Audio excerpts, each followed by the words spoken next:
There's one guy that never comes up that was also on his line last year for 82 games. Who dat? That would be Zach Hyman, our boy with Sokolov Lawyers. When in doubt, call up Sokolov Lawyers because Zach Hyman, he knows what's up.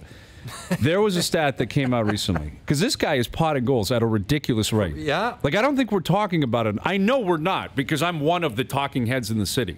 Like, I talk every single day. For what, 35? He's on pace for 35. He's got .42 goals per game. This is a guy coming off a major knee injury. Did not start the year on time. Easily had a built-in excuse. A little bit sluggish, bit of a down year. He's, again, averaging .42 goals per game. That is more than Brad Marchand. That is more than Malkin. Pacioretty, who's having a great bounce-back year. Hyman's got more per game. More than Point, Forsberg, Huberdeau, Landeskog, Crosby, Laine, Stone, Barzell. Yeah. Like, that is elite company. Is it expected to continue? Of course not. But here's a hypothetical for you. Okay. If he was a UFA at the end of the year, what do you think he would get paid? What would he get paid or what should he get paid? Because those are two different numbers. Okay, answer both. Answer both. What would he get paid if he scored 35 and had 35, 22, 57? Works his ass off. Great penalty killer. He would get paid $5.6 million a year. That is a lot of money. He should get paid 3.4. Okay. Because right now he's at 2.25. Right. I believe for this year and next. Great deal. Unbelievable deal for his value. I know we don't love the numbers in this show. Yeah. His career shooting percentage is 11. He's currently shooting 21. Not bad. So, like, just figure it out. Like, he's not going to score this. Doesn't make him not a good player. Of course not. Doesn't make him not valuable. Just like he's going through a great hot streak. The same as, remember a couple of years ago he shot 6%. Everyone's like, this guy's the worst player ever. And I kept trying to say, he'll score more because he has to. Like, nobody shoots 6% when you shoot as often as he does, from as close as he does. Right. He gets a ton of ice with very good players. And he gets in and around the net. So he's an 11, 12 shooter. He's not a 21 guy, and he's not going to score 37 goals. Okay. But when you just don't put it off. All right. Call Sokolov. Call Sokolov. Joining us down the Maple Toyota hotline, here's Ray Ferraro. Yeah, we missed the conversation about Hyman yesterday, who scored again in Dallas, but he's averaging .42 goals per game, right? And, like, if he was a free agent, I'll ask you the same question. If he was a UFA at the end of the year, what do you think a team would end up paying him? I think less than he would get. Like, MJ, I think you went the other way, right? You said he was going to get paid more than he should? Did I hear that right? Yeah, I think someone would give him $5-something million. He probably deserves $3-something million. Yeah, I think he would get less because of the way teams get squeezed up with the cap.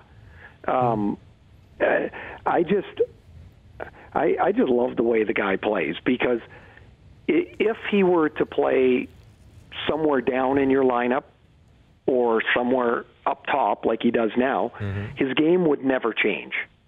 Now, the numbers would change because he wouldn't get the puck in the right, or in those spots that he gets it as much as he gets when he's playing with Tavares or with Matthews.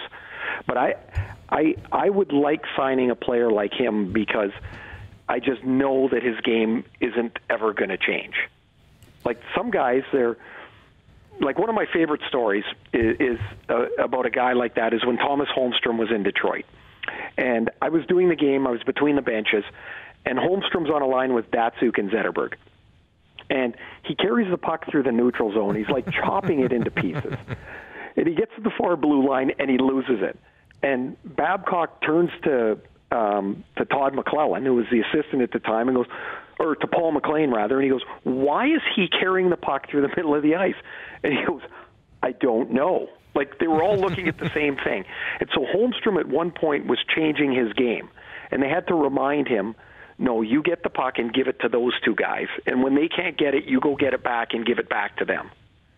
But you've never seen that with Hyman. Like, I never see him try to do things he shouldn't do. I think he's an excellent teammate. As a guy that, had to score, I would have loved to have a winger like him. Like, that's money in the bank. I think he would be a 4 years, $16 million, something like that. Yeah, you make a great point, though, about him never stepping outside of his comfort zone. And Ray would know, because Ray played on scoring lines his whole career, where guys would come up, like a Holmstrom or a Hyman. They jump up on your line and think, okay, I got to make nice plays. I got to dangle. I got to take guys one-on-one, because that's what the guys on this line do. And it doesn't work. The guy who reminds me of that, Brian Rust in Pitt. Yeah. He plays down the line. He plays with Malkin or Crosby. He just goes, same thing, straight lines, knows what he is, and never deviates, and finds success that way. It takes a certain degree of mental maturity. Funny word, I use that now here in Toronto, but mental maturity to know who you are and to trust that that's going to be enough.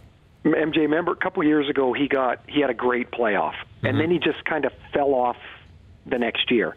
But his game didn't really change. He just didn't score for a long time. Yet Pitt still played him a lot. They still used him a lot. They still used him with really good players because they knew with certainty what they were going to get from him. And in a lineup that's got, like in Toronto, that's got that high-end stuff, the high-end skill, the predictability part goes a long way, I think, with just about any coach. Coaches love it.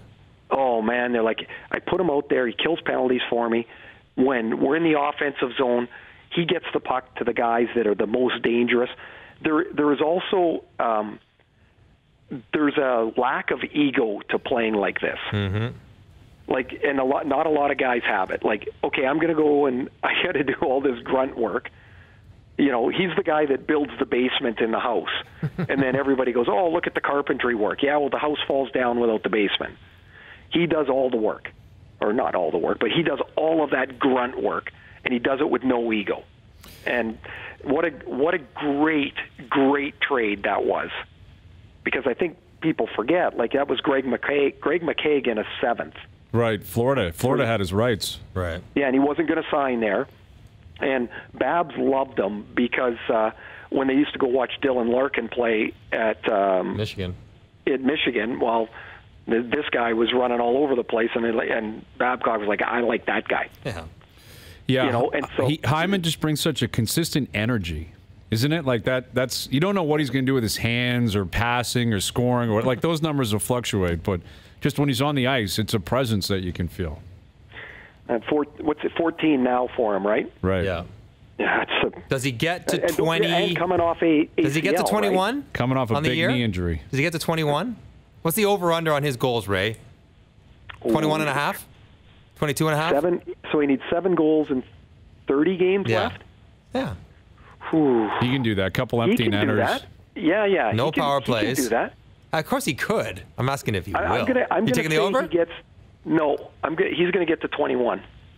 So the over/under 21 and a half. You're taking the under. Yeah, I'm taking the under. Okay. Yeah, that's probably a safe bet, smart bet. But I think that would be, and it would be terrible timing considering he's not a free agent at the end of the year.